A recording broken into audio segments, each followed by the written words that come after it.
You want to build a relationship with your list. You want to build goodwill. You want to build trust with your list.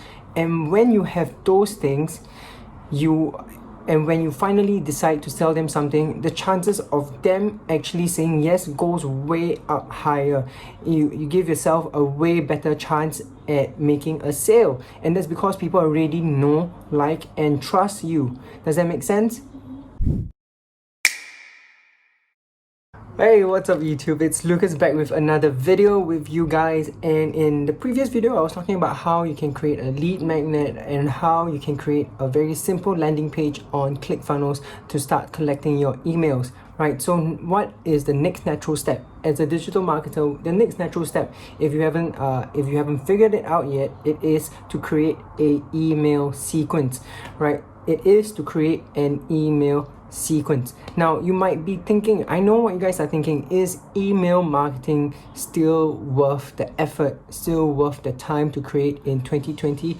And the answer is, it depends, right? It depends.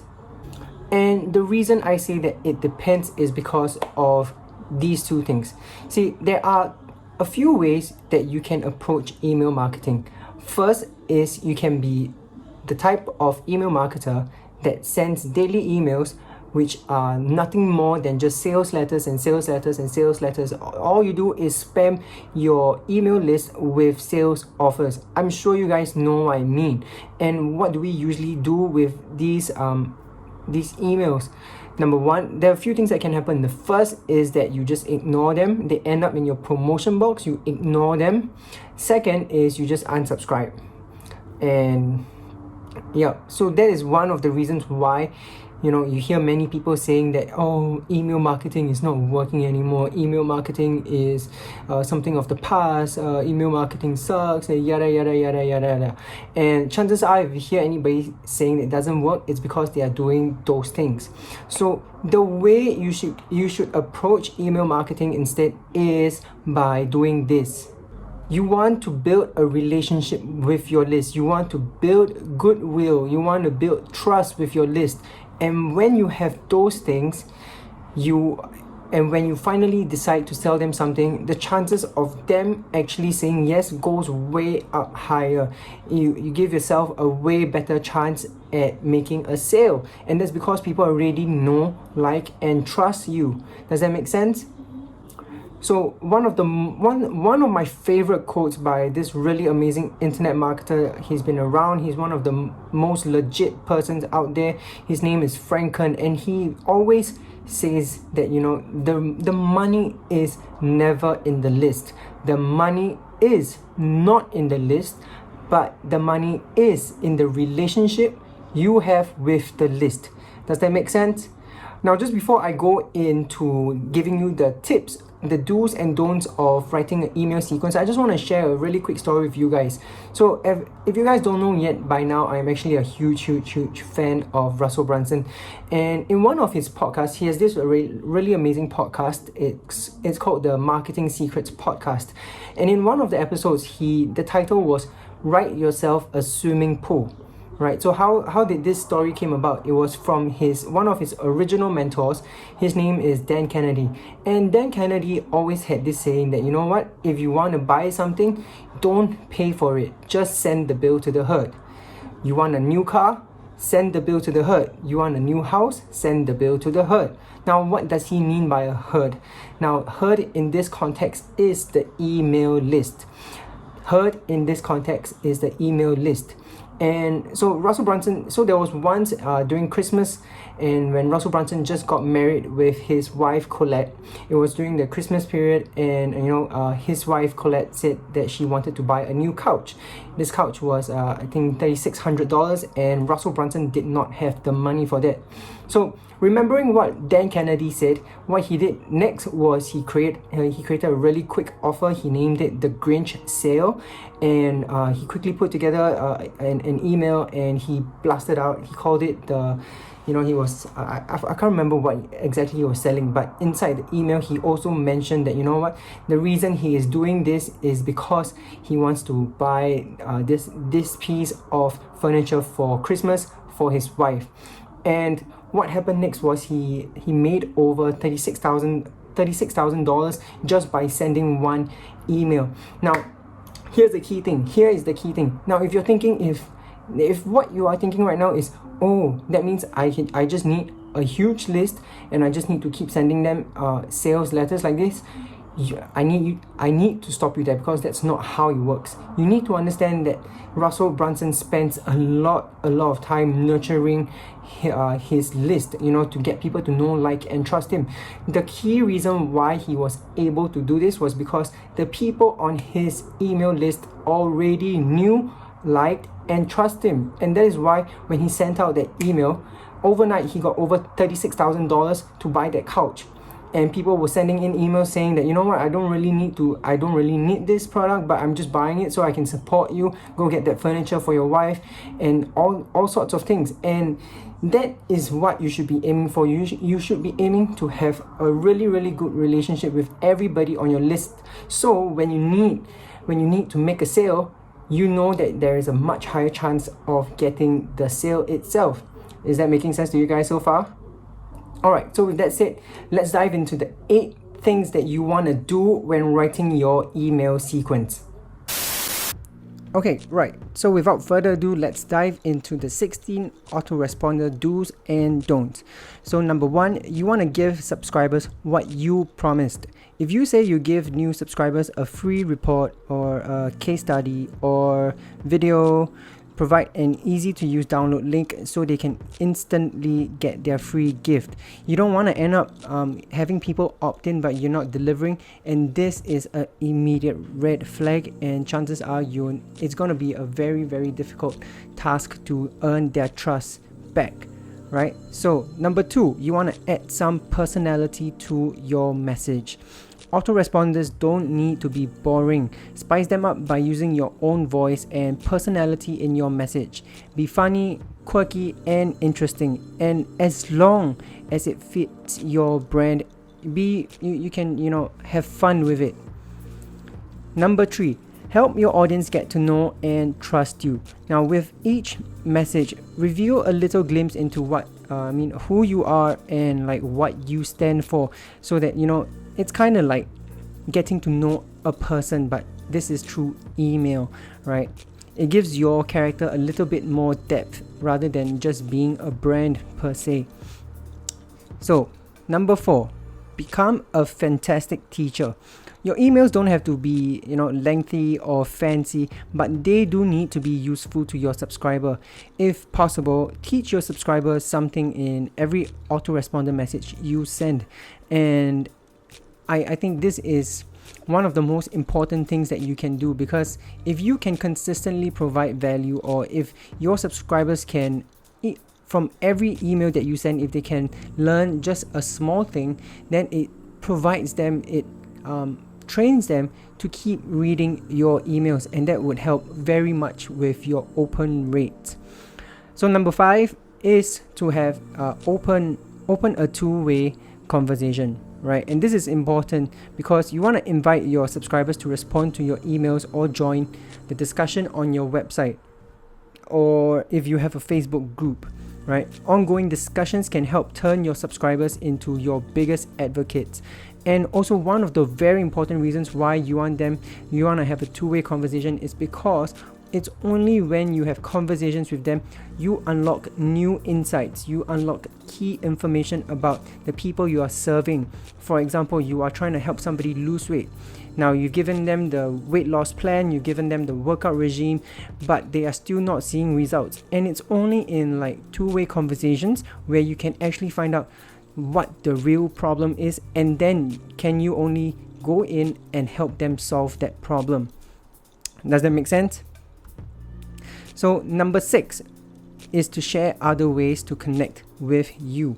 If someone joins your email list, it's likely he or she will want to connect with you on his or her favorite social media platform too. So one of a very simple way you can do this is at the very end of your email, you can include the icons of Instagram, Facebook, Twitter, LinkedIn, or basically any other platform that you are on, and link that icon to your profile, so you make it really easy for them to find you on other platforms. Number 7 is to keep adding to your email sequence over time. Your autoresponder series should be a living document. So review, edit, and add to it over time. Confirm that your message are still relevant and useful.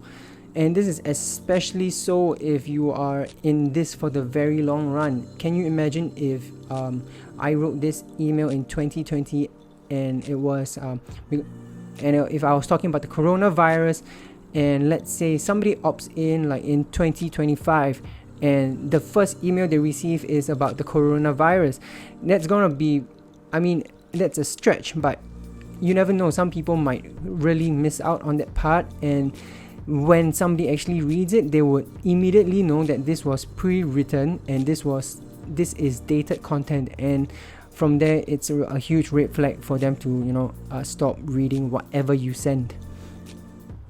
So number 8 is to plan out the entire sequence before you start writing. Write a quick outline of how many messages you want to include and how far apart those messages will be delivered. Your outline will keep you on track as you write the whole sequence, and this is very important because sometimes you want, what you want to do is you want to draft out the big picture, and it's only when you see the big picture you can actually play it out in a manner that makes sense, right? So I guess a way to put it is to start with the end in mind. That is the key over here, is to start with the end in mind, right? Okay, so now we've covered the do's. Let's cover the 8 don'ts, right? Number 1, don't stop at a welcome message. Now many people write a welcome message only and never continue their autoresponder series. Now you will stand out from your competitors by sending at least 3 to 5 messages in your email series. So number 2, you want to send multiple autoresponders. Don't send multiple autoresponder messages in one day. You only need one message a day at the most to make a big impression. So unless you have a really good reason, don't pummel your subscribers with multiple autoresponder messages in a single day. Number 3, do not clutter your autoresponder messages with other emails from you.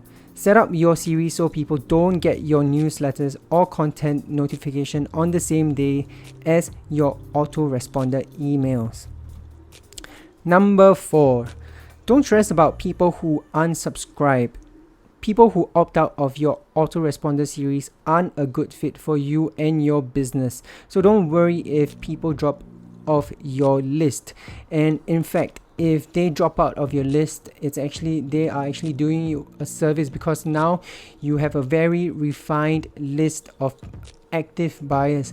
And the truth is, if they were to unsubscribe, they were never going to buy from you anyway. So I wouldn't sweat it if I were you.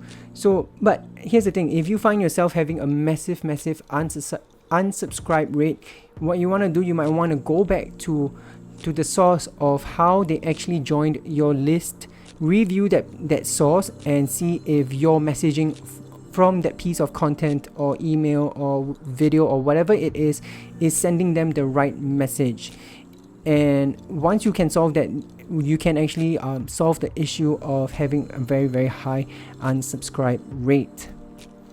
So number 5 is to not oversell in every email.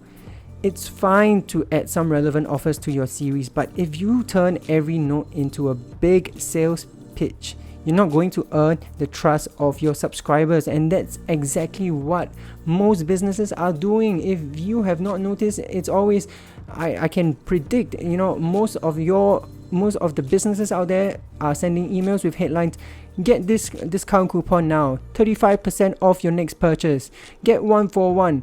And these, yes, they worked like many years ago, but because everybody is doing it now, it's really not that big of a deal, and people are just skipping emails like this.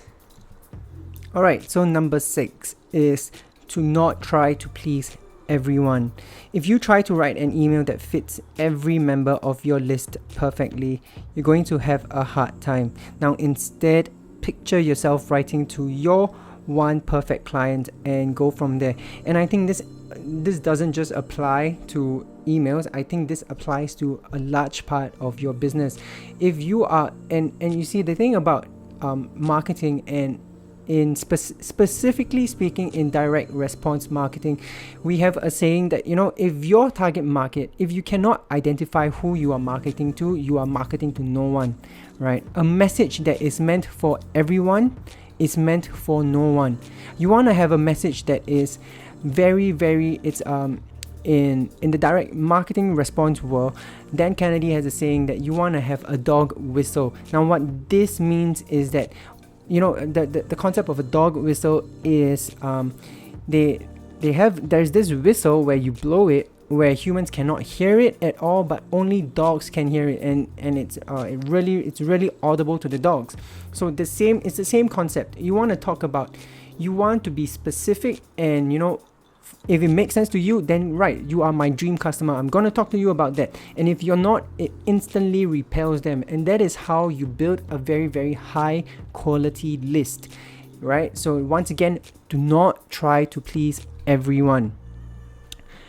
Number 7 is not to be afraid of the technical, because autoresponders are relatively easy to set up. If you have any trouble, all you have to do is simply have to get in touch with your email service provider and ask for assistance, and they will be more than happy to help you out.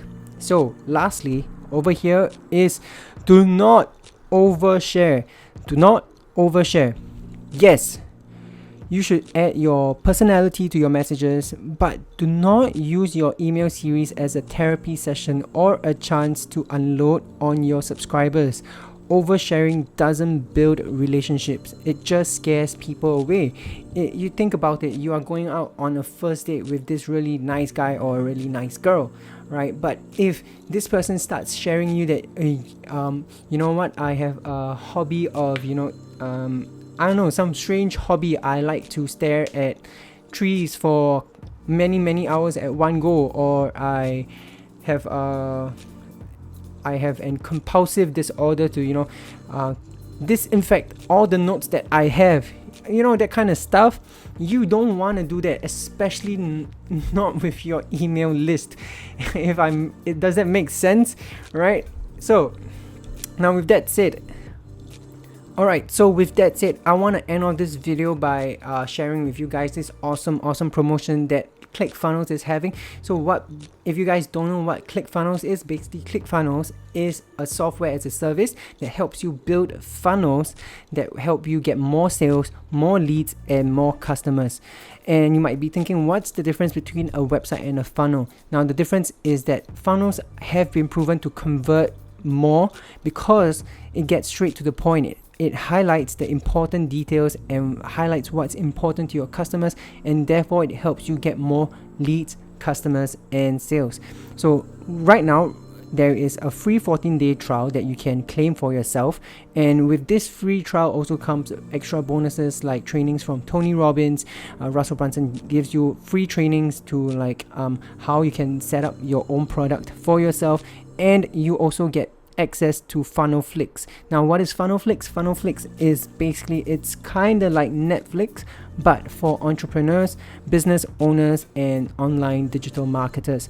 And over there, so the idea is it works like Netflix, and there is content from the biggest names out there, people like Tony Robbins, like Frank Kern, like Dan Kennedy, Dean Graziosi, and many other people out there. And all of this is available to you for free for 14 days. All you have to do, and if you're interested in getting this free trial, even if you don't use ClickFunnels, if all you did from this free trial is got to access FunnelFlix, or if you want to do that, just go ahead to the link in the description below, and I'll see you guys in the next video.